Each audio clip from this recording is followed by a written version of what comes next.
Vamos pensar uma figura. Um americano que chega no Brasil e basicamente muda as regras de como uma nação inteira estuda a sua fé. Esse homem foi Russell Norman Champlin. A história dele é de um verdadeiro gigante intelectual, cujo legado é tão imenso quanto polêmico. E aí fica a grande pergunta, né? Como é que uma única pessoa consegue ser, ao mesmo tempo, o recurso mais indispensável e a figura mais controversa para milhares de líderes religiosos no Brasil? É isso que a gente vai desvendar agora.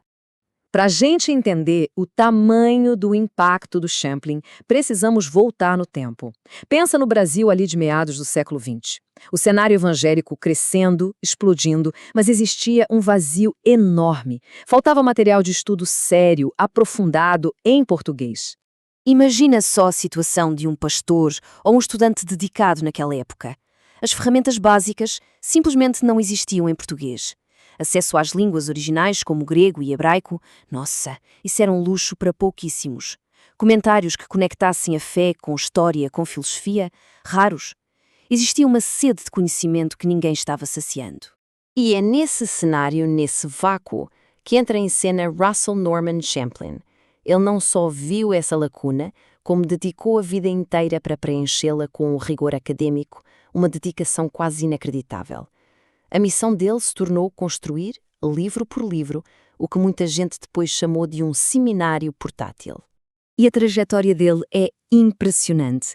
Ele chegou aqui como missionário, mas logo percebeu que a sua verdadeira vocação não era no púlpito, mas sim na escrivaninha. E o que seguiu foram décadas de ensino e uma produção literária que simplesmente não parava. 45 mil.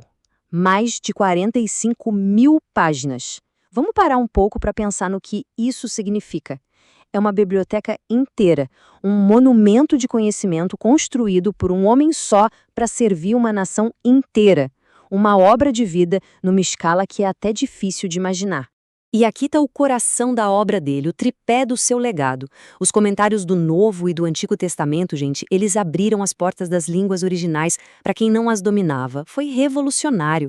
E a enciclopédia foi outra coisa.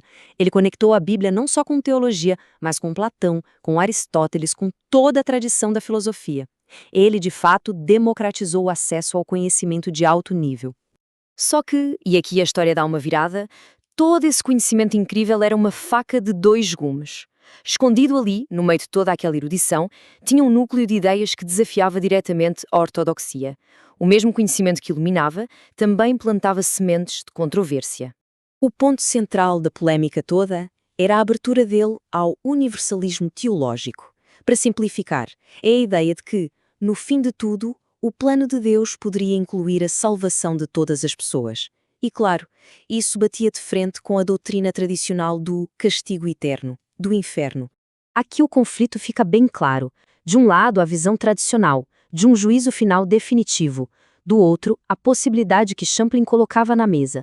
E se o plano final for uma restauração cósmica de tudo em Cristo? É muito importante entender, ele não afirmava isso como um dogma, mas o simples fato de apresentar isso como uma possibilidade séria, nossa, já foi suficiente para acender todos os alarmes teológicos. E a polêmica não parava por aí. Os críticos apontavam o uso intenso da filosofia grega, como se ele lesse a Bíblia, através das lentes de Platão. Além disso, a sua forma de apresentar visões consideradas heréticas lado ao lado com as ortodoxas, de forma neutra, sem condenar, criava para muitos uma sensação de relativismo. Tudo isso gerou uma onda de críticas, principalmente dos círculos mais conservadores. E então, como fica o legado de Champlin? Toda essa tensão na obra dele resultou numa reputação que, até hoje, é dividida. Para alguns, ele foi o maior educador que o Brasil já viu. Para outros, um semeador de dúvidas perigosas.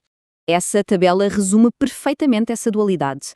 Por um lado, um herói intelectual que deu poder a uma geração inteira.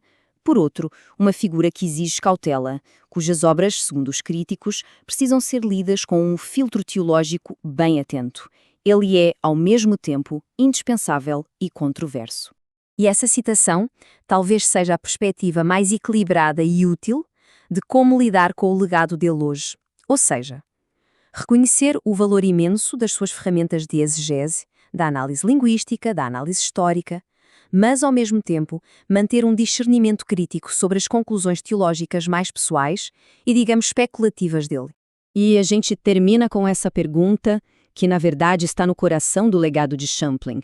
O conhecimento deve ser oferecido de forma livre, com todos os riscos que isso implica? Ele parecia acreditar que sim.